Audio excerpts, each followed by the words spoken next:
All right, guys, I'm gonna show y'all a short video of how to fix a 200 amp Superflex hose.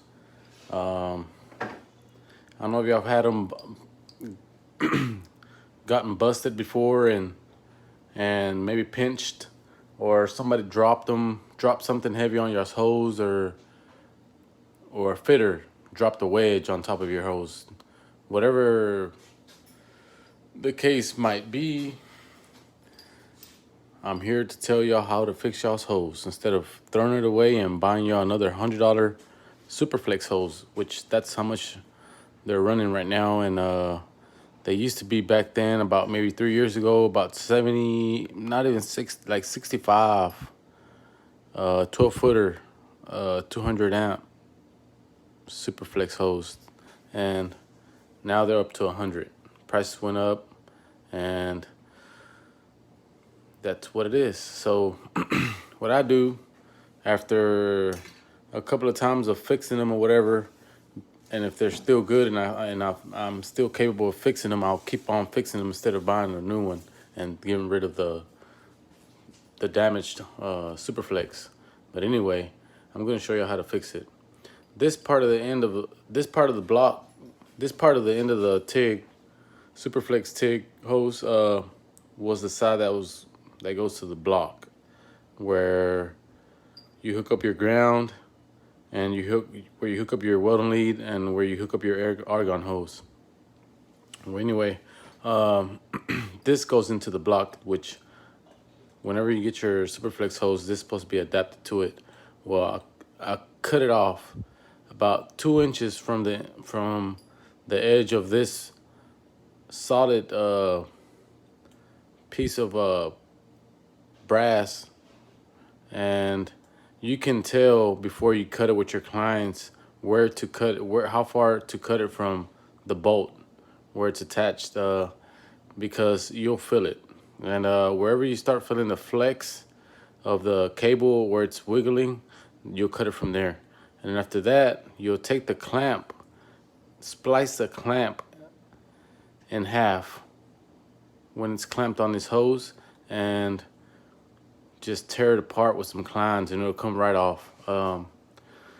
After that, I started drilling out all the little wires, the cable wire that was stuck inside, that was clamped down, before I started opening up spreading out the shape to its normal original figure.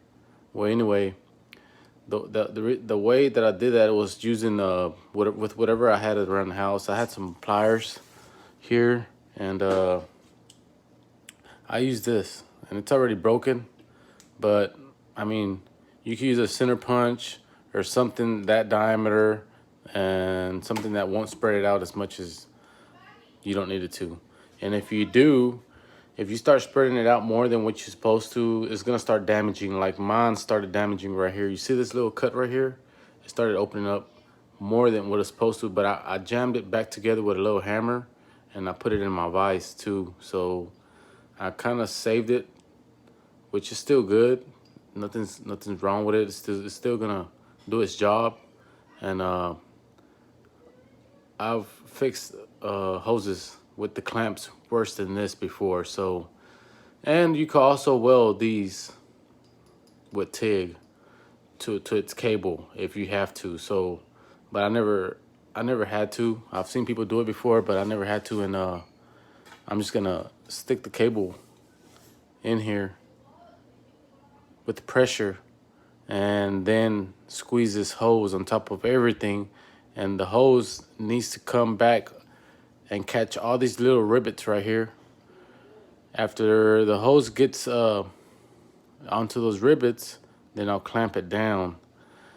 What I use to clamp it down is some of this wire that I found at the job site laying around. Sometimes this wire, they use it to tag pipe. Whenever they start installing it, brand new pipe or whatever, they put an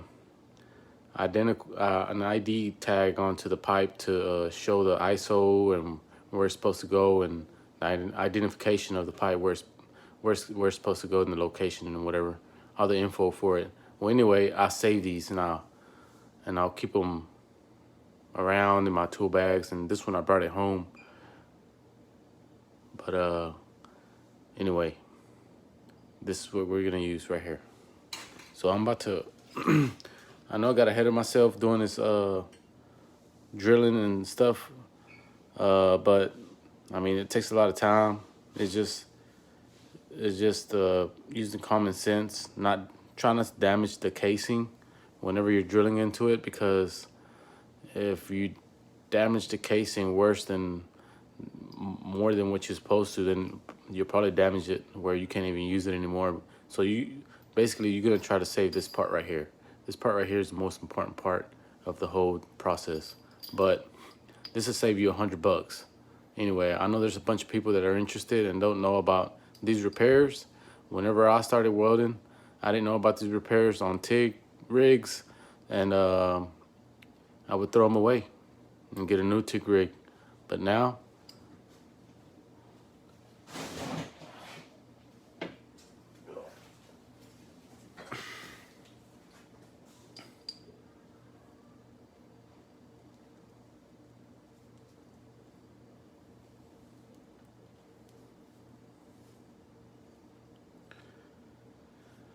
all right, so what you start doing here,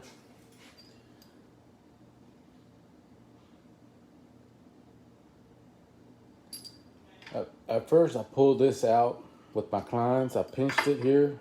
You can use your clients, you can use what was that? You can use some clients as in there. Just pull it out, get it out as much as you can, and and make sure you have this nut in its position before you start doing anything else on clamping down the cable.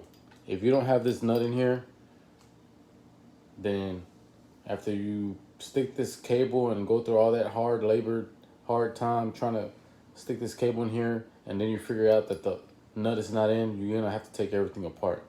So it's happened to me before, and there's always a first time for everything. But hey, I'm just trying to save you some time and just, let y'all know, make sure you have the nut on before you start doing anything else. So right now, as you can tell, there's more cable. The cable is thicker than the diameter of access that I can't squeeze in there. So either I can try to put it in there, shove it in there, or I could just grab one of these little extra cables and clamp it off with my just cut it off with my clients, and it makes it way easier for me to work the cable in. Therefore, I won't have a hard time and get this done faster. I've done it before, this for a buddy of mine, and I'm just giving him a hand, and well, that didn't go too well. Anyway, sorry about that. We're back into the position again. I got it cut back in place, and just want to twist this here.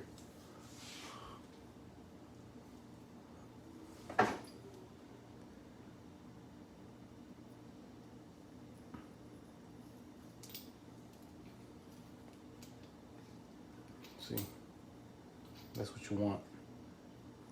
And it's gonna want to push back in there. You're just gonna have to work it.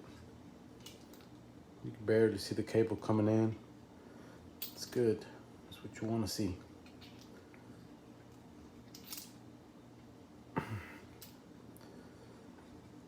You don't want to go too far in, because if you go farther in with the cable, it's gonna block the argon flow into that hole that's right ahead of it, of this hole here. This is access of your argon going across all this material cable into your TIG rig. I'm sorry, from your block into your TIG rig all the way into your weld. So you gotta make sure you don't shove it in all the way, just enough to where you could clamp, where you start jamming this back down and it'll clamp the cable, just the cable enough. So right now what I'm gonna do, I'm just going to hold it off right here, and I'm going to, it would be nice to have an extra hand, but that's fine. I mean, I'll just try to do it myself here. Use this little groove. I'm gonna use my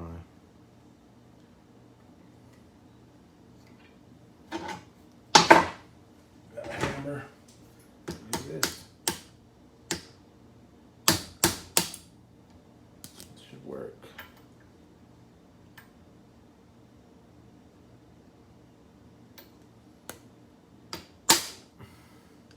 I know I got better tools than this. Just a matter of looking for them. I'm just gonna use a flathead just to help. I'm just using whatever I got in hand. Should have planned this a little bit better, but hey, see that? That's gonna hold it for a good grip. And just all you gotta do is just work it in there. Work all this in there. You don't want to use really a flathead. That just splice that copper. And you want to use something more rounded. This right here, this chisel is gonna work. It's better than that flathead. That flathead is too sharp ended. It's damaging the material here for the purpose. So this is gonna work fine.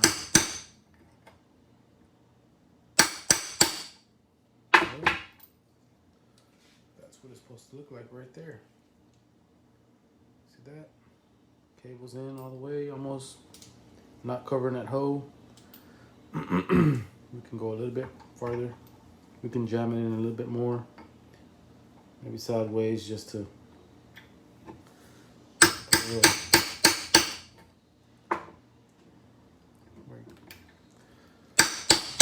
Alright. That should crimp it for a while. So, buddy of mine, he's gonna have maybe 6 months before he has to do this repair again. So now everything is good. Now we just gotta go in with it with the hose. You wanna make sure you get this hose all the way up to the rivets. Excuse me. All right, let's get this. Let's see. Sometimes I like to put it on the vise and then push, just straight push, or I just put it against something like this and push straight into it. Well, just push it down. See how that goes.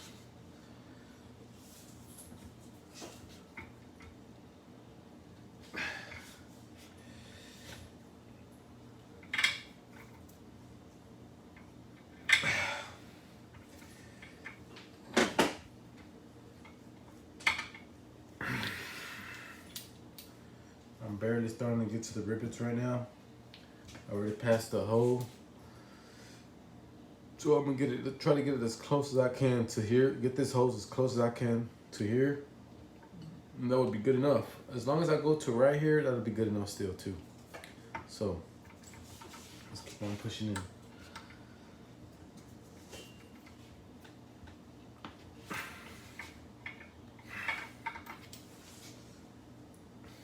It's hard. Let's keep trying.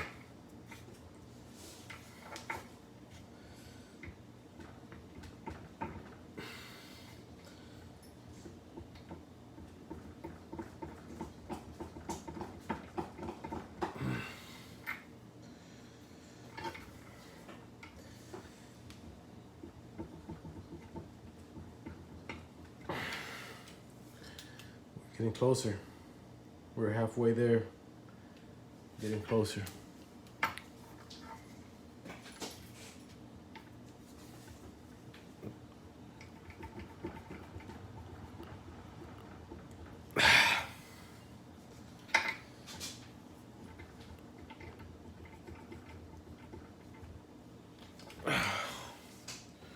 Remember, this is gonna save you $100.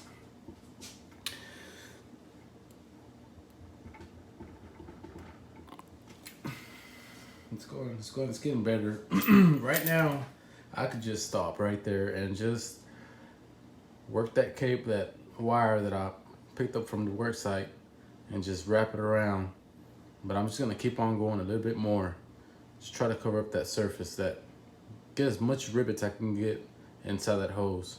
And remember, well, I'm gonna tell you after, when I get done with this, I'm gonna give you another tip on how to protect your hose and make it last longer than.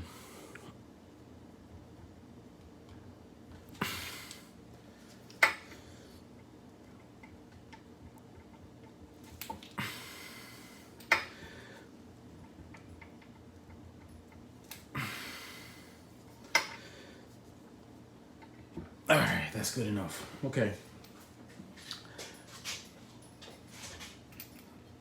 Let me readjust this here. Readjust this.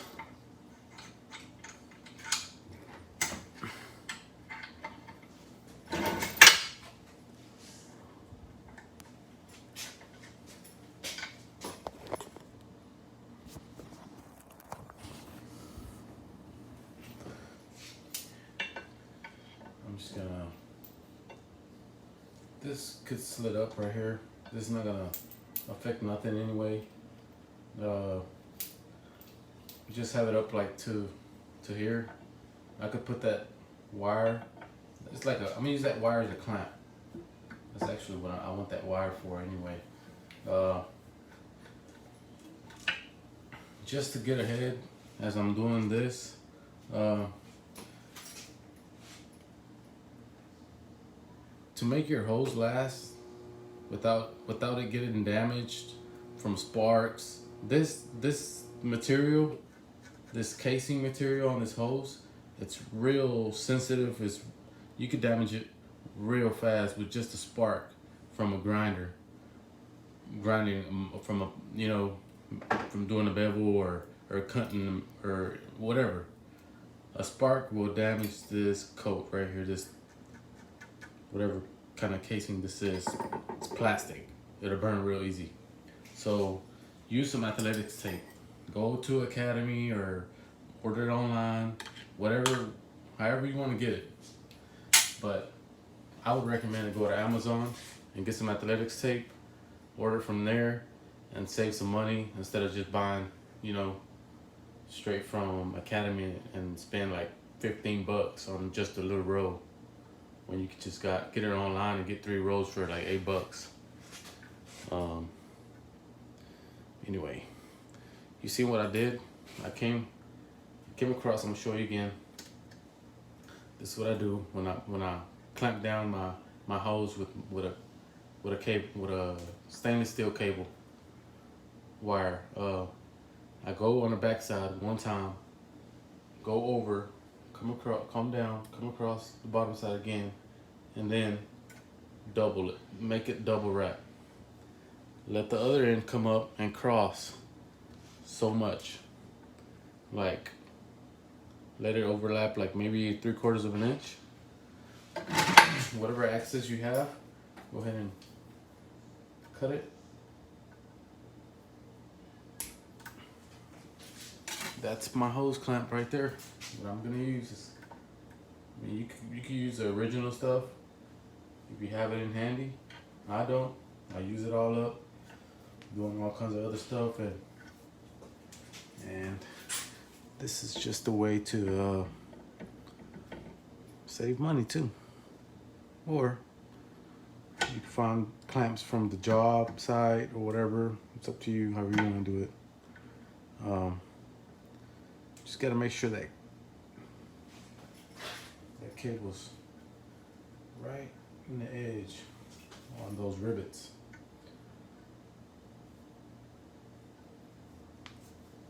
Start doing this, and then the trick is you pull up and then twist again. You want to do this all at one time. If you take a break and let it cool, that wire's getting hot right now. If you take a break and let it cool down, you're not gonna be able to keep doing this because the wire cools down and you loses its strength and it means to break. So you just gotta do it all in one time, quick and fast.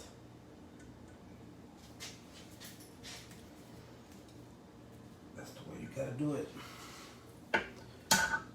Right there, it's good enough. So I'll just clip a little bit more off the end. You don't need all that extra slack. And then you can beat it down both ways. That way, this way, so I'm gonna go down both ways.